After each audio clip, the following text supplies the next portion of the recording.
Thank you. So, welcome everybody, and thank you for coming along. I'm going to be sharing some of the lessons that I've learned from being part of the broiler chicken campaign in the UK. So we've had two recent campaign wins in the last 2 years. The first one was for KFC UK and Ireland, which signed up to the Better Chicken Commitment in 2019. And then Nando's UK signed up to the Better Chicken Commitment in 2020. So this was just a few months ago. Both of these companies are the two biggest quick service restaurants that primarily serve chicken in the UK. So this was the reason they were our main targets, but they both function in very different ways. So we had to approach the campaigning for them in two different ways. Just to give you a little bit of a background, although they signed up to the Better Chicken Commitment in the last 2 years, this campaign has been running for quite a long time. So we launched the campaign against KFC UK and Ireland in 2017. And we didn't really manage to get a meeting with them until after we launched and after we created the KFC mural, which I'll talk a bit more about later on. It then took another 2 years before they announced their commitment to the BCC. And when this happened, 6 other European countries also announced their commitments. So us getting the win in the UK meant that other KFCs in our region also wanted to announce on the same day. So it was a little bit of a bigger win than we expected it to be. They launched their first chicken welfare progress report. So this was tracking key metrics and data from their entire supply chain in July 2020. But they started tracking this quite a few years earlier because we had asked them to. But they have now made this public. We launched our public campaign against Nando's in August 2019. We had already managed to get a meeting with them a year earlier, but they refused to meet with us again until after we'd launched our public campaign. And it took another year after that for them to publicly announce their commitment to the Better Chicken Commitment in 2020, and that was in July. This was part of a wider commitment of sustainability goals that they had already been working on before we had launched the campaign. So for both of these campaigns, we used the same strategy, which was brand parody. Having such a huge customer base here in the UK, we knew that we needed to get their customers on board before that they would agree to make this commitment to improve welfare for broiler chickens in their supply chain. This was quite difficult for KFC. So they both have very different brands. KFC's brand in the UK, it's really well known and people like it, but they don't expect too much from the company itself.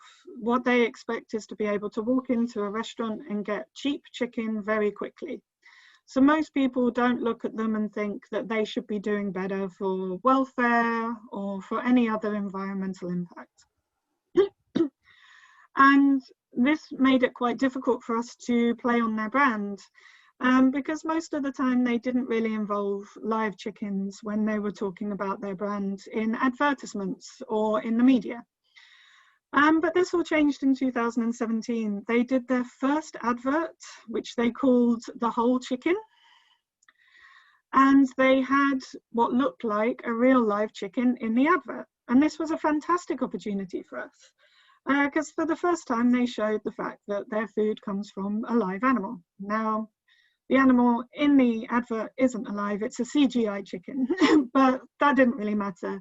It looked really healthy, it was big, it was strutting around, it had full, beautiful feathers, and we knew that this isn't the truth. And part of their campaign. They had a big advertising campaign running on TV, but they also decided to do this mural right in the middle of London in a prominent place. And they recreated the mural every day. So you can see this on the left here. This is the mural that they put up. The chicken, the whole chicken, and nothing but the chicken. And they put 6 new ones up over the course of a week. So we decided to do the same thing on the exact same wall that KFC had used, and you can see that on the right.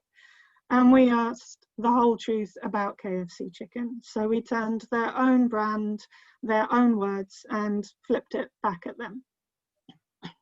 I can talk a little bit more about that later on and why we decided to do that and what that led to. For Nando's, we also did brand parody. Nando's was much, much harder. They are a more expensive restaurant than KFC, and they're a different experience. Despite the fact that they are a quick service restaurant, you go in, you order at the till, but then you sit down and a waiter brings you your food. They're considered to be something quite different, and they also have a phenomenally strong brand. Their customers are very, very loyal. So rather than just expecting a quick, cheap meal, people go there for the full experience, and they also expect Nando's to be quite ethical. And because you're paying a bit more for the chicken, they expected it to be better quality. We knew that they were using the exact same chickens that KFC were using, so this isn't true. But we also knew that their customers weren't necessarily going to believe us. One of the biggest challenges we faced with Nando's as well is that this brand that they have built up through their restaurants themselves, through their social media, and through celebrity endorsement. They don't really run advertising campaigns. So we needed to use the branding that they have themselves in restaurants. So you can see here on the left, this is the iconic Nando's peri peri chicken. You can go in and you can order what level of spice you want. And then we played with that on the right. And instead of the level of spice, you can't really see it, it's quite small in this one, but we're talking about the different welfare issues that their chickens have because they used fast-growing, low welfare breeds. So despite the fact that we used brand parody, both of the campaigns ran very differently, and we had to approach them and target them very differently. For KFC, we didn't manage to get a meeting with them before we launched the campaign. We did outreach, we emailed them, we picked up the phone. They weren't interested. They didn't really pay any attention to us. We had a petition that targeted World Animal Protection supporters, but again, this didn't really get their attention. As I was saying before, KFC were very, very interested in what their customers thought, and most of their customers weren't that bothered about this. So after they launched their ad campaign featuring a live chicken, we did this mural parodying their advert. This was one of the best things we could have done because not only was it in a really prominent place in central London, it was directly opposite their PR agency. So we had been trying to talk to KFC's head office in the UK, and this time we were directing this at their PR agency, and this immediately got their attention. Now, in hindsight, of course, their PR agency is going to care more about their public image than people sat in their head office will necessarily do. But this isn't something we had really thought about before we did this. Because their PR agency was so concerned with their brand's reputation, they immediately had a meeting with us, and we could start that relationship, and it started off on a really good foot as well. So the people in their PR agency cared about what we were talking about, and they really became the internal advocates to drive KFC towards this. While this was going on, the global petition continued, and the international signatures that were put up there was taken to the head office in the US. But by this point, we'd already had this relationship going with KFC in the UK. And as I was saying before, they weren't so bothered about the petition signatures at this time. They were bothered about their brand's reputation.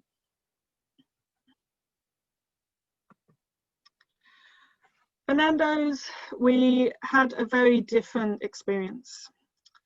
So following the success of the KFC parody of their advertising campaign, we decided to take this a little bit further with Nando's. First, because we knew that they didn't do advertising campaigns, so we couldn't literally flip an advert like we had with KFC. But also because we'd already had a meeting with them and they'd made it very clear that they weren't interested in signing up to this commitment. They cared about what their customers cared about. So we decided to target Nando's customers directly. And because their brand was stronger, we had to take this a little bit further. We created social media channels specifically for the campaign. Normally, we worked through our own Wild Animal Protection media channels, but this time we created channels called The Real Cheeky Nando's. Now, a cheeky Nando's, just to give you context, is a slang term for people who want to go and grab a Nando's with their friends. It is so widely used that Ed Sheeran even created a song about it and released it on YouTube. So this is what I mean. Nando's brand is very strong and a lot of celebrities go there. We also played a little bit on their celebrity involvement. So Nando's has what they call a black card, and they give this out to celebrities that they want to endorse them, and it gives them free Nando's for their entire lives. They give these to singers, to social media influencers, and to footballers. A lot of sportsmen end up with these cards. So we created a Nando's red card to really play on this. So you get a red card in football, a lot of footballers have the black card. And we started sending these out to influencers and to celebrities as well. We wanted them to post them on social media and we wanted them to tag Nando's. We even got a rap artist to create a song. So this was in opposition to the Ed Sheeran, Let's Go Get a Cheeky Nando's song. We had a rap artist explaining exactly the issues with broiler welfare that Nando's was continuing because they hadn't signed up to this commitment. Alongside all of this, we'd also done an undercover investigation. This was really crucial in telling customers exactly what Nando's was up to. Even with all of this engagement, most customers were coming back and telling us that they didn't believe us, that what we were claiming wasn't true. They stayed loyal to Nando's. With the undercover investigation showing exactly what cruelty was going on, we were able to really clearly show them, these are the farms that supply Nando's, this is what's going on, this is what you're paying money for. And you're paying probably twice what you are in KFC, and they've just made the commitment.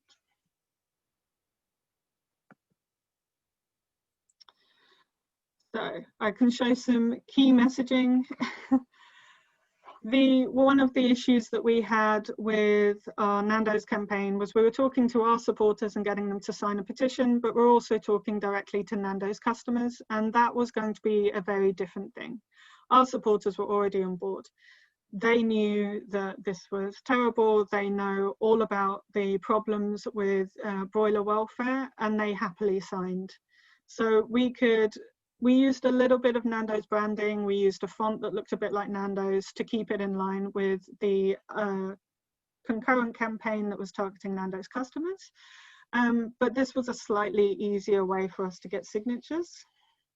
But primarily, we wanted those signatures to come from Nando's customers, because we knew if we went back to Nando's and said, your customers want this change, they would be willing to do it. This was the messaging that we used for Nando's customers. Nando's social media sites had a lot of memes on there, and we just used the exact same memes that they had and changed the wording. So the one on the left was a really viral meme that was going around at the time. The one on the right is from a program called Love Island. I don't know if any of you will have seen it. It's really big in the UK. I've never watched it myself. It's where lots of people go and stay on an island and see if they can create lasting relationships, and they win money if they do. It's very popular. For both of these, it came with a lot of risks, and we had to weigh up those risks before we started. So the first one was legal risk. We were parodying their brands. We were using similar fonts, similar imagery, similar colors. And this is a really big problem in the UK. So we have trademarks, which you register with the government, and you could be sued if you infringe on those trademarks. There are ways around it. So some trademarks, for instance, a lot of the Nando's trademarks are only applicable if you're trying to sell food. And we weren't trying to sell food, we were trying to get people to sign a petition. So that wasn't so much of a risk, but a lot of the other trademarks, including the name Nando's itself, were covered for everything. So even us going out with a social media channel called The Real Cheeky Nando's, that left us open to being sued. We decided to take this risk anyway because we banked on it being really bad publicity for both brands if they decided to sue a charity. So we would be able to go out to all of the media in the UK and just say how horrendous it is that this company is suing a charity over exposing their cruelty to animals. And that risk paid off. Neither of them decided to do it. We also had the risk of defamation. Now, I said earlier that our undercover investigation provided proof of the claims of cruelty that we were talking about. But it also creates quite a lot of risk. If we couldn't prove that those farms did actually supply those restaurants, then they can sue us. Also, a lot of the footage that we found was showing illegal activity, which creates a lot of legal risk as well. Not so much with the companies, but with the farms themselves. There was also a little bit of risk with our other countries' campaigns. So our KFC campaign was a global one. So this continued in other countries. And it made KFC quite reluctant to sign up. You know, I said it took 3 years for us to meet them, to them to sign up. Well, a lot of that was, well, you're still campaigning against us in the US, and our US office is scared that if we sign up, it will make them look bad if they don't. So this was something that we had to factor in. Now, obviously, it was really helpful that when they did sign up, all of the other KFCs in the European region wanted to sign up as well. They wanted to align themselves with the UK. So this made it easier from our perspective, but to this day, that difficulty with us still campaigning against them in Asia and in the Americas, it does take a strain on the relationship we have with them. We also hadn't factored in that the investigation might be picked up by press in other countries. So we're exposing the cruelty that happened on farms here in the UK. And our Brazil office talks quite openly about the fact that other countries have higher welfare standards than they do. And they had been specifically talking about the fact that the UK has higher standards. Now, technically that is true, but they're still not as high as we want them to be. So finding the right tone with that would have also been really important. But this is something that we just had to, a lesson that we had to learn in hindsight. Going unnoticed is also a pretty big risk. We are not the most well-known NGO, there are bigger ones. And if you're relying on brand damage, that only really works if a lot of people see it. Thankfully, when it came to the Nando's campaign, the undercover investigation was picked up by pretty much all of the mainstream media. We got maximum exposure for this. Had it not been, then it might not have been as effective as getting Nando's attention.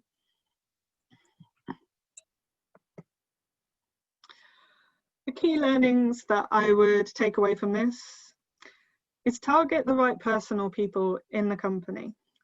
So as I was saying with KFC, they ignored us. We were targeting their head office, we were targeting the head of their supply, and they didn't want to know. As soon as we started talking to the people who dealt with their brand, we got that really good relationship. This isn't going to be the easiest thing for you to do. Not every company has an external PR agency, some of them do it in-house. But don't necessarily assume that the people that you're talking to aren't on your side. You may find people in the companies that you're talking to that are actually advocates and internal advocates. They will have considerations, obviously, for their company. That's who they work for. But you might be able to find compromise, and you might be able to make them the voice for welfare within that organisation. So try to work in a supportive way in that way. Exposing cruelty to customers of companies is really important as well. Most customers don't like to feel that they're being lied to, and in the case of Nando's, they did. We didn't do an undercover investigation for KFC because as soon as we talked about the cruelty, people believe that. KFC is very cheap. They would easily believe that they would use low welfare practices. But for Nando's being nearly twice the price, people were very reluctant to believe that. They assumed that their chicken was going to be better quality and higher welfare. That exposure was really important for us. If we hadn't had that, it wouldn't have been the success it was. Using their brand when targeting customers is also really, really helpful. This has been a really good way of engaging with people. And you know, their brand already exists. It already has that exposure. You can work with that. It's an easy way to do it.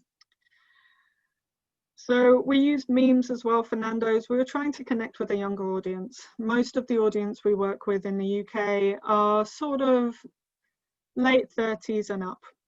But Nando's customers are quite a lot younger. They do cater to pretty much everyone, and families go there a lot, but late teens, early 20s seems to be their main customer base.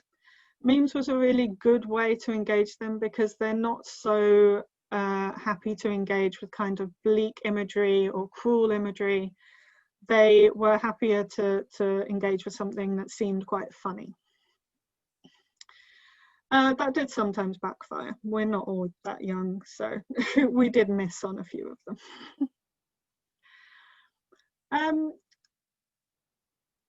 Things to consider: don't blame the customers, blame the company. Customers don't like to feel that they're part of the cruelty, so make sure that your messaging is very much focused on the company itself and the fact that they're hiding the cruelty from their customers. People don't like feeling that they are part of the problem. Try and make them as much part of the solution as you can. Customers were really happy with the commitment that they'd made, but they weren't so happy with the 2026 timeline. We advise being really open with people about exactly what you're asking for during the campaign. We were saying messaging like, end the cruelty for broiler chickens, but we never said by 2026. So when the announcement came out, a lot of our supporters came back to us saying, well, why is it going to take that long? As soon as we explained it, they were happy. We had to explain that, you know, changes on farm can't happen overnight. And one of the big things we were asking for was a slower growing breed. And to get that number of slower growing chickens up to scale is going to take about 4 to 5 years. I'd also recommend not starting new social media channels. This was a test that we did for the Nando's campaign. But again, this really only works if you have a huge number of people following. If you're starting a new channel, you have to take that time to build your following, to build the number of supporters that are there. And unless you're looking at a 2-year campaign, you're not going to. We did pretty well, and we put a lot of ad spend behind it, which did raise it, but we never got anywhere near the numbers that we had on our own existing channels as they were. So if you can adapt the messaging and use the channels that you have, you know, remember that the supporters that are following you right now, they trust you, they believe in what you say, they're there for a reason. You can use that. If you're looking for new supporters, it's much harder if you don't own the channel and if your name isn't on there prominently.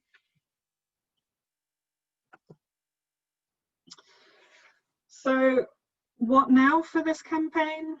Well, we need to track the progress. So all of those supporters that asked, well, why are you asking for these improvements by 2026? They're also asking, how are these companies doing? So KFC signed up a year ago. What have they done so far? The most important thing about tracking progress is asking companies to be transparent.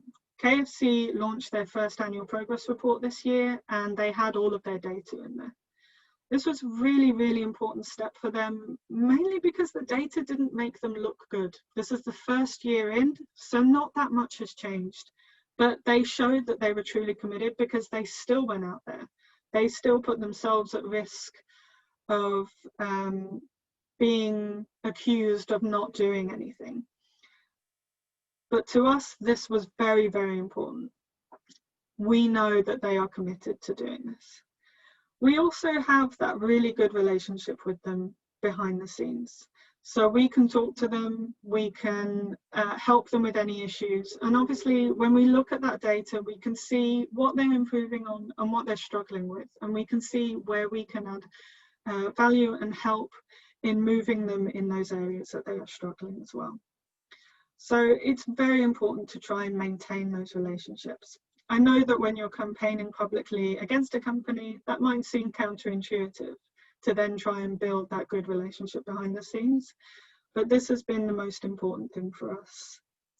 And it's been the same with Nando's. Once we got the campaign out there, they did agree to meet with us again. They told us their concerns. They let us know about the commitment that they'd already been working on behind the scenes, so the sustainability and environmental commitment. And once we'd had those conversations, they were happy to incorporate the Better Chicken commitment within that. But without those relationships, it's very difficult. You can't really push them to go further if you're not happy to really discuss their main concerns. Those relationships also really help because we now know what's difficult in implementing this. Because we have that regular communication with them, we can then go to other companies and say, we know that this area will be the most difficult for you and we'll provide support here. So we're getting a lot more progress with other companies, trying to get them to commit from everything that we've learned from these wins.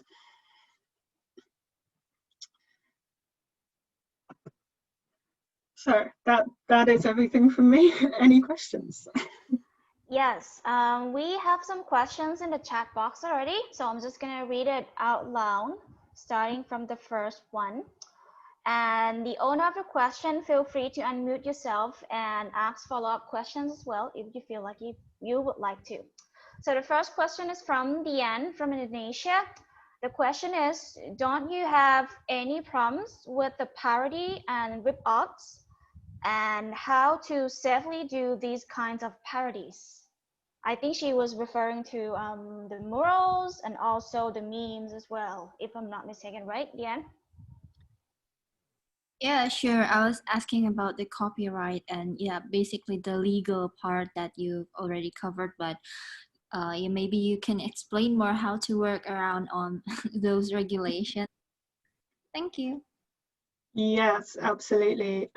So copyright regulations they are slightly different from country to country, I know. So in the UK, we have those trademark copyrights. So we had to make sure that we used a different font and a slightly different color to what was in the trademark. Now, one of the things in UK legislation is that if it's as close to and clearly trying to be that brand, that they can still sue. So even making those changes, we were still at risk somewhat. So we had to weigh up if the benefits outweighed the risk. So in some of the trademarks we looked at, we decided not to use them because the trademark covered every single use for that image or for that text. And we just thought this is far too risky. But for the trademarks that just covered the sale of food itself, we went for those because we weren't trying to sell food to anyone. There were a couple where we did have to take that risk. So obviously the use of Nando's and the use of KFC itself, those words, they are trademarked and they cover everything. But there was no way we could launch the campaign without it. As I say, the biggest reason we went for it was just because it is a huge media story in the UK if a corporate decides to sue a charity, and it would make them look really bad. we were working on brand damage, and that would create far more brand damage than we could ever do with our parody campaign. So we decided to take that risk. For us, it paid off, but I know that for some charities, that doesn't always work. So you do need to make that risk assessment yourself.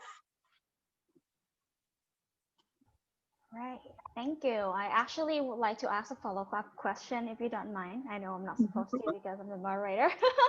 But has it ever happened before that a company like sued World Animal Protection, and what did you do?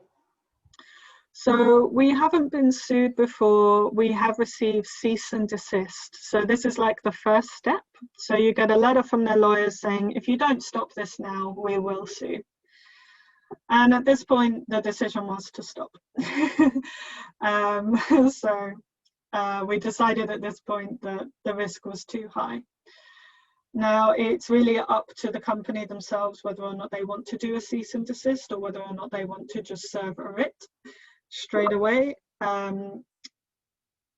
So again, at least we got a warning, and at least we could make that decision to stop the campaign as it was. We didn't stop campaigning on them, we just stopped that iteration of the campaign. But if they had just gone straight ahead and served a writ and told us to turn up at court, that would have been a very different thing. And that's really the point when we can go to media. All right, thank you so much. I'm just going to read the next question from Monique. Did you have to get permission to involve in the Love Island memes as well? She's not sure whether this is the name of the meme or not. Yeah. And number two, you mentioned if you didn't have strong evidence that the documentation did not come from Nando, from Nando supplies, it could have been a big problem. What do you suggest we use to prove the documentation comes from the producer when we do investigations? Both very good questions. So the memes themselves that come from reality TV, so like the Love Island meme, we didn't need to get permission for those. So those were already widely circulated in the public domain. If we had tried to create a new meme purely ourselves, then we would have had to have got permission. But because that was already out and about, we could change the text and do whatever we wanted with it. That wasn't a problem. For the investigation, it is really important that you have solid proof that they do actually supply who you're claiming they do. So you can be sued by the company, you can also be sued by the farm. Now, one of the main things that World Animal Protection never does is we never name the farm. This gives us a little bit more protection, and it's also because we're not trying to name and shame farms, we're trying to change company policies so that the farms do better. If we name and shame individual farms, then the media tends to jump on that, and that one farm gets investigated by the government, that one farm says it will do better, and for us this isn't good enough. We want thousands of farms to do better, not the individuals. So for this investigation, we were on several farms, we weren't just on one. We didn't release the names to the media, but we did release the locations, so the area of the UK that we'd gone to. We also had video proof, video evidence of workers on the farms stating where those chickens went to. So we had video evidence of workers saying, yeah, these chickens go to X, Y, Z and Nando's. The issue with working with broilers is that companies tend not to buy the whole chicken. So you will never find a farm that just supplies one company, because, for instance, KFC may buy the legs and the wings, and then a supermarket might buy the chicken breast. So you just also need to be conscious that if you're trying to target one company, you may end up on doing investigations on farms that supply several.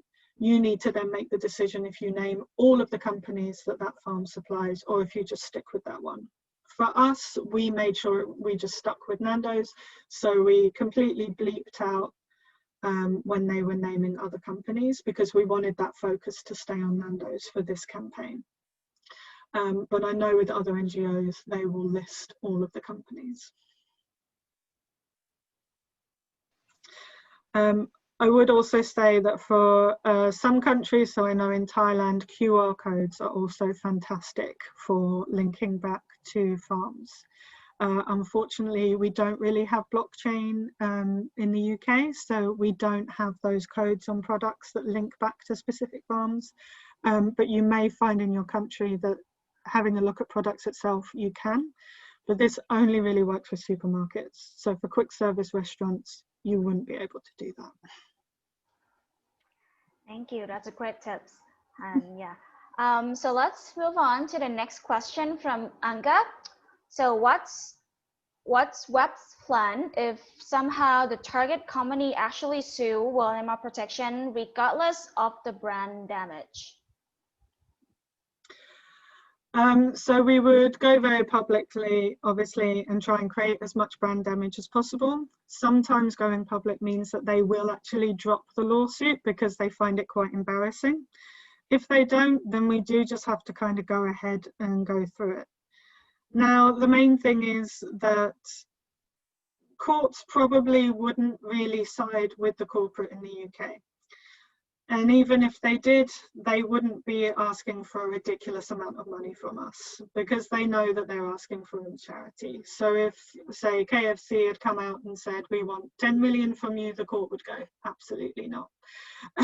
So there's a little bit less risk there as well. But obviously, any money that we'd have to hand over to a corporate is an issue because we do run off of our supporter donations. So we would then have to explain this to our supporters.